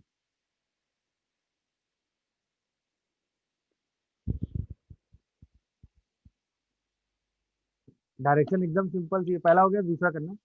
डायरेक्शन एकदम सिंपल सी, या तो इसको कॉमन करके हम ब्रेक करने की कोशिश करेंगे, या तो इसको कॉमन करके ब्रेक करने की कोशिश करेंगे, या इन दोनों में से कोई कॉमन पावर से, क्योंकि यहाँ डेरिवेटिव के दो ही टर्म लिखे हुए हैं, तो इसका मतलब कोई भी दो ही टर्म में एक्स आना चाहिए, ये श्योर है। तीसरे टर्म में एक्स नहीं आना चाहिए, तो या तो ये पूरी पावर कॉमन होकर एडजस्ट होगी, या ये पूरी पावर कॉमन होकर एडजस्ट होगी, इसके अलावा और कोई एडजस्टमेंट का वे नहीं बनेगा। तो अब या तो एक्स की पावर 5 पूरी कॉमन करके सोच लो क्या कर सकते हो, या एक्स की पावर 3 कॉमन करके सोच लो क्या कर सकते हो।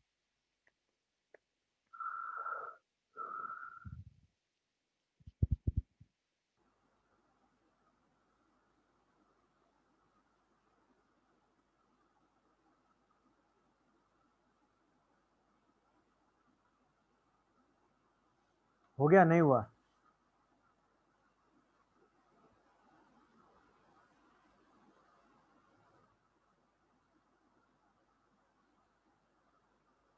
नहीं समझ में आ रहा क्या? आसान है यार, पहला क्वेश्चन तो। एक्स की पावर 5 कॉमन करो, तो 2x की पावर सॉरी 12 ना, प्लस 5x की पावर 9, जैसे 5 कॉमन करोगे तो x की पावर 15 बाहर आ जाता है शायद, देखो, plus 1 upon x square, x की power 5 plus 1 upon x square, यही तो बचता है, देखो। ये सर यही किया है। हाँ, तो इसको टी टी मानेंगे, ऊपर उसका डेरिवेटिव नहीं बन रहा है क्या? अच्छा, नहीं बन रहा है। देखो जब इसको कैंसिल करेंगे तो 2/x³ आएगा, और ये शायद 5/x की पावर 6 आ रहा है, चेक करो जरा। 1 प्लस 1 यस सर अपॉन यही एक्स आ की रहा है। Power 5 plus 1 upon x square की पावर 3 इंटू डी। अब इसको टी मानो, ऊपर उसका डेरिवेटिव नहीं दिखा।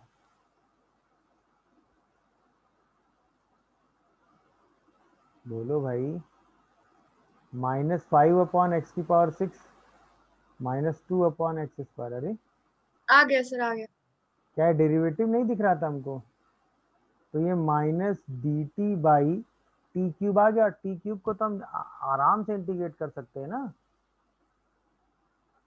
तो ये 1/2 आ गया क्या इंटीग्रेशन, देखो। और बाद में इसी t को हम सब्स्टिट्यूट कर देंगे, तो 1/2 t क्या है हमारा, 1 प्लस 1 अपॉन एक्स की power 5 plus 1 upon x square, इसी का होल स्क्वायर। इसको और चाहो तो वाई वाई एडजस्टमेंट करके सिंप्लीफाई करके लिख देना। नहीं समझ रहे हो क्या भाई? यस सर, समझ गए। समझ गए सर। तो दिखा, वही कॉमन करने, उतना ही कॉमन करने से बस आपका काम हो जाना था। ये आंसर आ जाता। अब आंसर जिस फॉर्म में लिखा होगा उस फॉर्म में हम ला के लिख देंगे। क्या ये बात समझ गए सब लोग? नहीं समझे? Yes sir.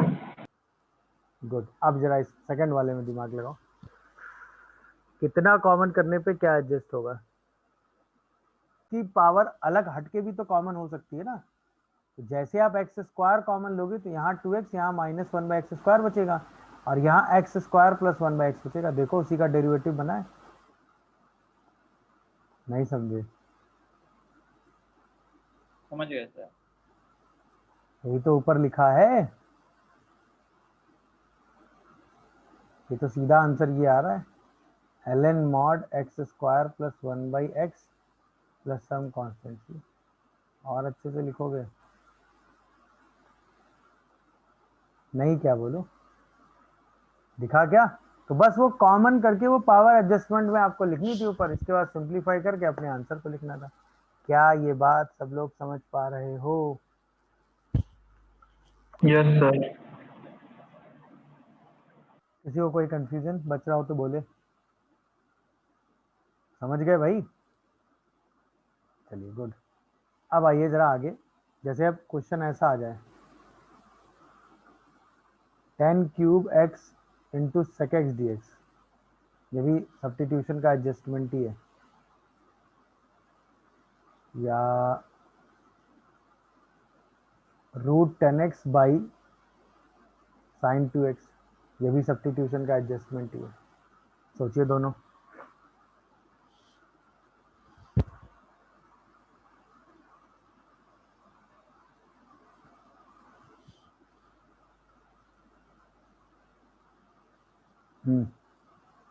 डायरेक्शन 10³ है तो 10x को t माने तो sec स्क्वायर होना चाहिए। काम नहीं बन रहा। अब sec x भी हमें इन्वॉल्व करना है, 10x भी इन्वॉल्व करना है, तो दोनों फॉर्म हमने देखी है sec x के इंटीग्रेशन में। तो अगर हम यहाँ से एक 10x बाहर करें और यहाँ 10 स्क्वायर को sec स्क्वायर में चेंज करें तो हम sec x को t मान सकते हैं। ये हुआ सोचने का तरीका। क्या ये तरीका समझ पाए? नहीं समझ पाए? क्या ये सोचने का तरीका समझ पाए? यस सर, समझ गए।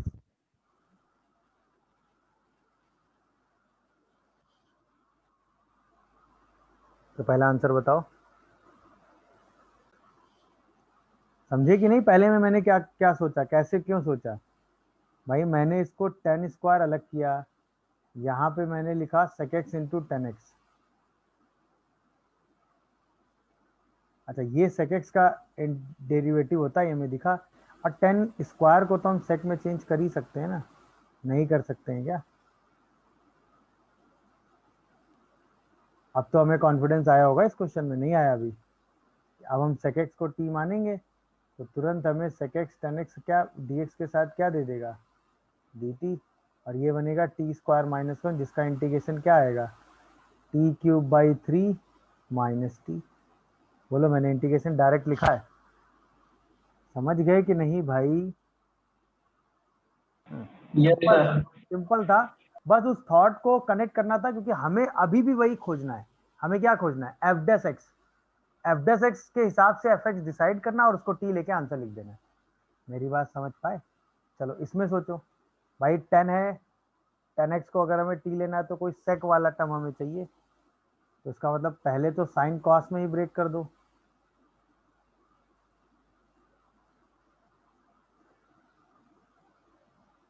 अच्छा, अब हमें sec बनाने के लिए क्या चाहिए?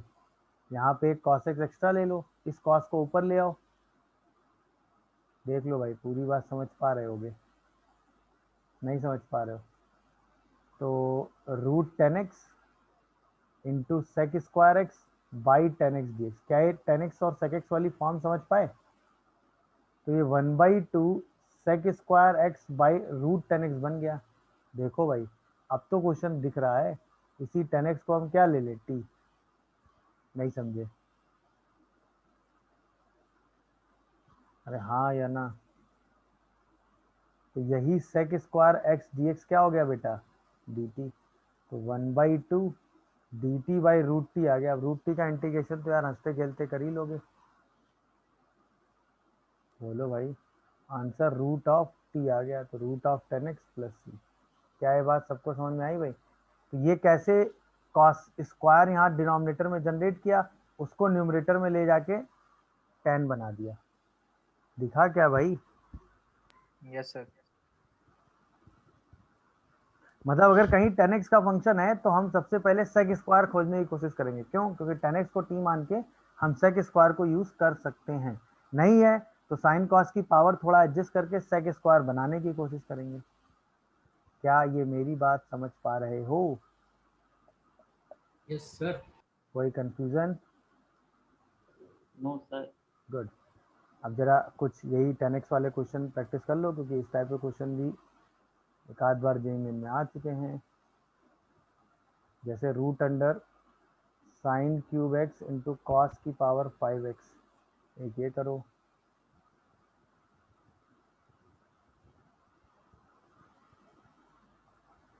Sign x into cos cube x, एक ये करो।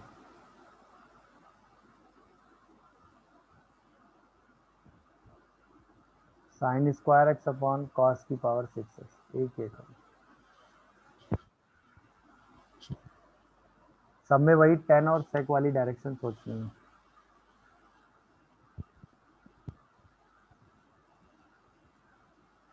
मतलब वही 10 और सेक स्क्वायर वाली, 10x और सेक स्क्वायर वाली।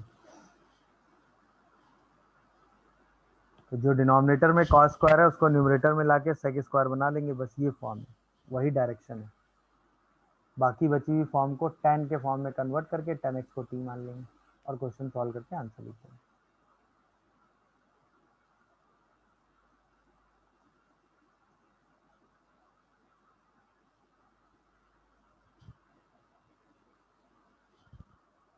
थिंकिंग प्रोसेस सिर्फ इसी डायरेक्शन का है,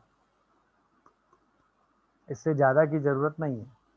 उसी डायरेक्शन में सोचते हुए हमें अपने आंसर को लिखना है बस।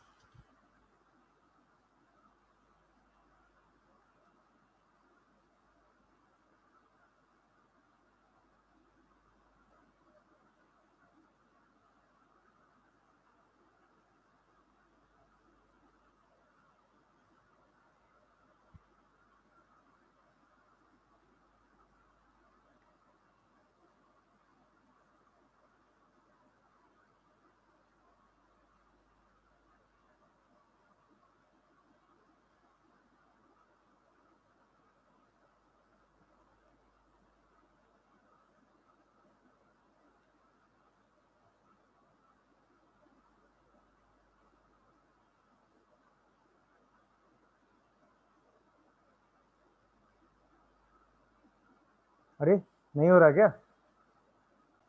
हाँ भाई, पहला क्वेश्चन क्लिक कर रहे हो? नहीं यस सर कर रहे हैं। इसमें कॉस, पहले कॉस स्क्वायर को ऊपर भेज दिया, नहीं cos two the power 4x को ऊपर भेज दिया तो वो ऊपर जाके सेक स्क्वायर एक्स हो गया। फिर डिनोमिनेटर में जहाँ साइन क्यूब एक्स है उसके नीचे साइन स्क्वायर एक्स से डिवाइड कर दिया। हम्म, हम्म, ऐसे लिखा पहले तो, फिर हमने यहाँ पे इसमें 10 बना दिया, तो 10 की पावर 3/2x हो गया। तो 10 बनाने के लिए cos की पावर 3/2x से ऊपर नीचे हमने मल्टीप्लाई किया होगा, तो 3/2 मिला के 8 बना दिया होगा, यानी 4 बन गया होगा। देखते जाना सब लोग। अब एक सेक स्क्वायर यहाँ गया होगा, उसको हमने 1 + 10 स्क्वायर लिख दिया होगा, और एक सेक स्क्वायर को अलग कर दिया होगा। देख लो सब लोग, फिर बताओ। अब आराम से दिख रहा होगा कि हम 10x को क्या मान लें। यस सर यही बन रहा है आगे। तो वही चीज आ गई, sec square x D X क्या हो गया dt। हमारा एम बस एक सेक स्क्वायर ऊपर बनाना है और बाकी सेक स्क्वायर को 10 के टर्म में लिख देना, क्योंकि हमें पूरे फंक्शन को 10 में कन्वर्ट करके उसको t लेना है। तो एक इंटीग्रेशन शायद 1/t की पावर 3/2 का हो गया, बोलो। और एक इंटीग्रेशन शायद t की पावर 1/2 का हो गया, हाँ या ना? तो t की पावर -3/2 का इंटीग्रेशन क्या होगा? -2/√t। और t की पावर हाफ का इंटीग्रेशन क्या होगा? 2/3 10x की पावर 3/2 देखो क्या ये आंसर लिख रहा हूँ? Yes sir. देख लीजिए, किसी को कोई कंफ्यूजन आ रहा हो तो बताए वो। समझ आया पहला क्वेश्चन भाई कैसे सोचा, क्या बोलो? गुड, बाकी दोनों में यही सेम थॉट लगाओ और आंसर दे दो।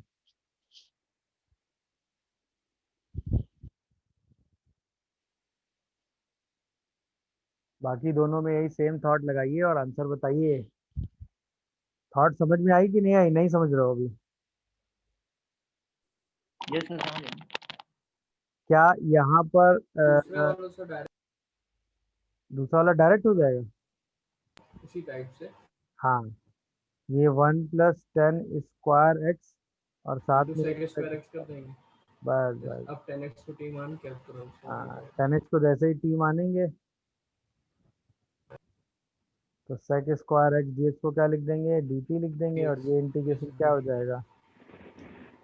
1/t dt और साथ में t dt ना। Yes sir. तो ये शायद तो ln ln 10x 10x आ रहा है और plus plus 10 square x by 10 two. Square x by 2 plus some constant ये आ रहा है। Yes sir. गुड, थर्ड वाला बताओ सोच के।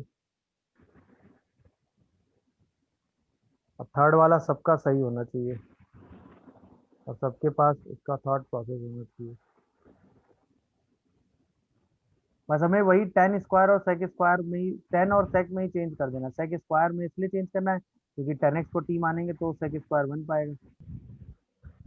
तो इसमें भी वही काम किया होगा। सबसे पहले तो एक सेक स्क्वायर एडजस्ट किया होगा, तो ये तो 10² यहाँ दिख रहा है, और शायद एक सेक की पावर 4 ऊपर जाएगा तो उसको शायद 1 + 10² x इंटू सेक स्क्वायर है, ऐसा कुछ बन रहा है क्या? देखो, एक कॉस स्क्वायर तो सीधा एडजस्ट हो गया, यहाँ से सेक की पावर 4 बचा, उसको sec square into sec square में लिखा, और एक सेक स्क्वायर को 1 + 10² लिख दिया, और 10x को 10 t मान लिया। Cube x by 3 plus 10 to the हाँ, पावर 5 बाई। तो sec² x dx क्या हो गया? dt हो गया। अब आंसर देखो यही आ रहा है शायद, t² का एक इंटीग्रेशन आ रहा है और एक साइड t की पावर 4 का इंटीग्रेशन आ रहा है यस ऐसा। Sir yes sir yes sir. तो एक आंसर आ रहा है 10³ x/3 और प्लस एक 10 टू शायद द पावर आंसर है 5 एक्स बाई 10 की power 5x 5 by 5 plus some plus ये। कांस्टेंट, ये आंसर यस आ रहा सर है। यस सर यही आया। ये एकदम सही है, इसमें कोई दिक्कत नहीं। बोलो भाई, किसी को कोई यस कंफ्यूजन हो तो। नो क्या सर यहाँ कोई तक हम, कंफ्यूजन। अब इस टाइप की सिचुएशंस आएगी हम चेक कर लेंगे ये बताओ? तो हमारा एम सिंपल सा है कि हमें 10x का टर्म उसमें जनरेट करना है और साथ में सेक स्क्वायर। 10x का पूरा एक फंक्शन बनाना है और साथ में सेक स्क्वायर। 10x का ऐसा फंक्शन बनेगा जिसका इंटीग्रेशन हम डायरेक्ट जानते हैं, तो बस उसी 10x को हम t सब्स्टिट्यूट करके अपने इंटीग्रेशन को सिंप्लीफाई कर लेंगे। क्या ये फॉर्म सबको क्लियर हो रही है? बोलो। Yes sir. अब हम कुछ और फॉर्मूले में आते हैं। अच्छा, जैसे कई जगह ऐसा होता है ना कि रूट ऑफ लीनियर लिखा हो, तो आप उस लीनियर वाले टर्म को t² लेकर क्वेश्चन सॉल्व कर सकते हैं। मतलब जैसे यहाँ पर fx फंक्शन लिखा हो और साथ में डिवाइड में रूट ऑफ कोई भी लीनियर फंक्शन लिखा हो। अच्छा, ये जो fx फंक्शन हो ये एक पॉलिनॉमियल हो,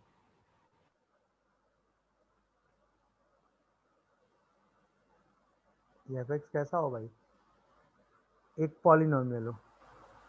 तो हम जो ये लीनियर फंक्शन लिखा है ना अंदर, इसको t² मान के अपने क्वेश्चन को सब्स्टिट्यूट करके सॉल्व कर सकते हैं। क्यों? ये t² मानते ही x की value in terms of t² आएगी, पूरा फंक्शन एक t में लीनियर बन जाएगा, मतलब t में एक पॉलिनॉमियल फॉर्म में बन जाएगा, और आराम से हम उसको सॉल्व कर सकते हैं। सही है ना? जैसे मैं आपको इसका कॉन्सेप्ट समझा दूं। जैसे मान लो ये क्वेश्चन आ जाए कि 2x + 3/√x - 1, ये तो खैर बहुत आसान है। तो आप तुरंत क्या कहोगे? x - 1 को t² ले लोगे, तो dx की जगह तो 2t dt आने वाला है, और x जहां जहां न्यूमरेटर में है उसकी जगह t² + 1 आने वाला है। तो ये क्वेश्चन क्या बना? 2 × t² + 1 + 3, साथ में t dt, और डिवाइडेड बाई भी क्या हो गया? अब ये t और ये t क्या हो गया? कैंसिल, और पूरा इंटीग्रेशन आराम से सॉल्व होता हुआ दिख रहा है। दिख रहा है कि नहीं सबको? बोलो भाई, यस सर हो जाएगा। प्रोसेस समझे कि नहीं? तो ये 2t³ आएगा, 5t आएगा, बाद में इसी t को हम क्या सब्स्टिट्यूट कर देंगे बताओ? x - 1 की पावर हाफ, हाँ या ना, सिंप्लीफाई करके सॉल्व कर दें। क्या ये बात सबको समझ में आ रही है? अब यहाँ पे पॉलिनॉमियल में कोई भी फॉर्म दी हो तो आप ये सेम कॉन्सेप्ट लगा के इसको आराम से सिंप्लीफाई कर सकते हैं। तो जहाँ भी इस तरह में रूट में टर्म दिए होते हैं ना, तो कई बार उसमें रूट हटाने के लिए उसको पावर में मान लेते हैं, तो उससे क्या होता है, कैलकुलेशन थोड़ा सा रिड्यूस हो जाता है और आप उसी फॉर्मेट में उस क्वेश्चन को सिंप्लीफाई कर सकते हैं। मेरी बात सुन, मतलब आप x-1, मतलब आप x-1 को √t भी ले सकते हैं, x को √t+1 भी लिख के क्वेश्चन सॉल्व कर सकते हैं, उससे भी सेम आंसर पहुंचेगा, ऐसा नहीं है। मेरी बात समझ रहे हो कि नहीं भाई? तो उससे भी सेम चीज, बट t² लेने से थोड़ा कैलकुलेशन रिड्यूस हो जाता है, बस ये है। बात क्लियर हो रही है? बोलिए। तो ये वाली फॉर्म थोड़ा सा इस टाइप के सिचुएशन में हमें स्मार्टली t² लेकर क्वेश्चन को अपने नॉन फॉर्मेट में रिड्यूस कर लेना है, जिससे हम चीजें आसानी से कर पाएंगे। क्लियर? अच्छा, अब आइए, जैसे अब कुछ और एक दो रिजल्ट्स हैं जिनका यूज क्वेश्चंस में डायरेक्ट आप फॉर्मूले वाइज करते हैं, जैसे dx/x² + a², ये होता है 1/a tan इनवर्स x/a, जैसे dx/x² - a², that is 1/2a tan inverse ln mod x - a/x + a, जैसे dx/a² - x², 1/2a ln mod a + x/a - x, जैसे dx/√x² + a² हो तो ln x + √x² + a² plus some constant c, dx/√x² - a² ln mod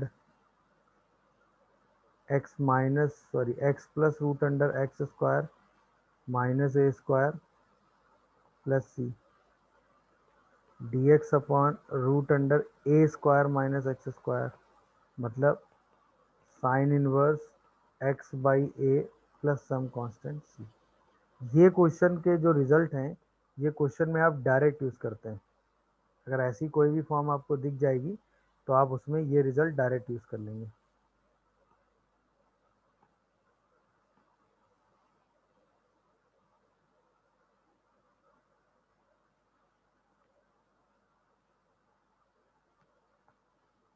तो आप उसमें ये चीज़ें direct use कर लेंगे। सही है। अब वैसे तो इनको को सॉल्व करने के तरीके हैं, बट इसमें क्या है, कुछ फॉर्म्स हैं जो मतलब जिस डायरेक्शन में आप चीज़ें सोचते हैं, जैसे अगर सब टिक्नोमेट्रिक इन सब्स्टिट्यूशन की बात करें, सही है ना,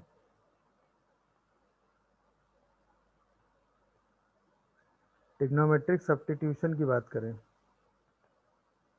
कई बार टिक्नोमेट्रिक सब्स्टिट्यूशन आते हैं इंटीग्रेशन में, जैसे कहीं x² + a² की फॉर्म दिख रही हो तो हम x को a tan थीटा या a cot थीटा सोचकर क्वेश्चन सॉल्व कर सकते हैं। थीटा में उसको सिंप्लीफाई कर सकते हैं, बाद में फिर वही tan थीटा की वैल्यू x/a लेकर हम बाद में आंसर x के टर्म में लिख सकते हैं। जैसे हमें कहीं a² / x² की फॉर्म दिख रही हो तो हम x को a sin थीटा या a cos थीटा सोच सकते हैं। जैसे हमें x² - a² की फॉर्म कहीं दिख रही हो तो हम x को a sec थीटा या a cosec थीटा सोच के सिंप्लीफाई कर सकते हैं। सही है ना। जैसे हमें कहीं a + x a - x या a - x a + x की फॉर्म दिख रही हो, ठीक है ना, तो हम x को a cos 2 थीटा सोच सकते हैं। तो ये सारी फॉर्म्स हैं जिनके हिसाब से हम अपनी चीज़ों को सोच के सिंप्लीफाई करके लिख कर अपने क्वेश्चन को सॉल्व कर सकते हैं और उस फॉर्मेट में चीज़ों को सिंप्लीफाई कर सकते हैं। जैसे कहीं पे अगर ऐसा दिख रहा हो कि x/√x² ए प्लस एक्स हो, एक्स अपॉन ए प्लस एक्स हो, तो हम x को cos sin 2 थीटा या cos 2 थीटा की, चलो वही तो छोड़ो, इसी वाली फॉर्म में देख, तो आप x को cos 2 थीटा सब्स्टिट्यूट करके भी चीज़ें सिंप्लीफाई कर सकते हो। मेरी बात समझ sir. पा रहे हो कि नहीं? तो ये स्टैंडर्ड फॉर्म्स है जिनको आप सिंप्लीफाई कर सकते हो, अपने इंटीग्रेशन को सिंप्लीफाई फॉर्म में ले जा सकते हो। जैसे अब इसी फॉर्मूले में देखो, यहाँ पे हम x को क्या सब्स्टिट्यूट कर सकते हैं, a tan थीटा, दिख रहा है कि नहीं? इसको सॉल्व करने के लिए हम x को क्या सब्स्टिट्यूट कर सकते हैं, बोलो, a sec थीटा। इसको सॉल्व करने के लिए हम x को क्या सब्स्टिट्यूट कर सकते हैं, a sin थीटा। क्या ये फीलिंग समझ में आ रही सबको, नहीं आ रही? बोलिए भाई, सही है? तो ये सब्स्टिट्यूशन वाली चीज़ें हम यूज़ कर सकते हैं और अपने इंटीग्रेशन को सिंप्लीफाई फॉर्म में ला सकते हैं। चलिए नेक्स्ट क्लास में हम इसके आगे इंटीग्रेशन बाय पार्ट पढ़ेंगे और कुछ इंटीग्रेशंस के और कॉन्सेप्ट सीखेंगे, इस पर बेस या सब्स्टिट्यूशन पे बेस क्वेश्चन प्रैक्टिस करेंगे। ये काम हम नेक्स्ट क्लास में करेंगे, ठीक है? अच्छा, इंटीग्रेशन में बहुत सारे कॉन्सेप्ट ऐसे हैं जिनका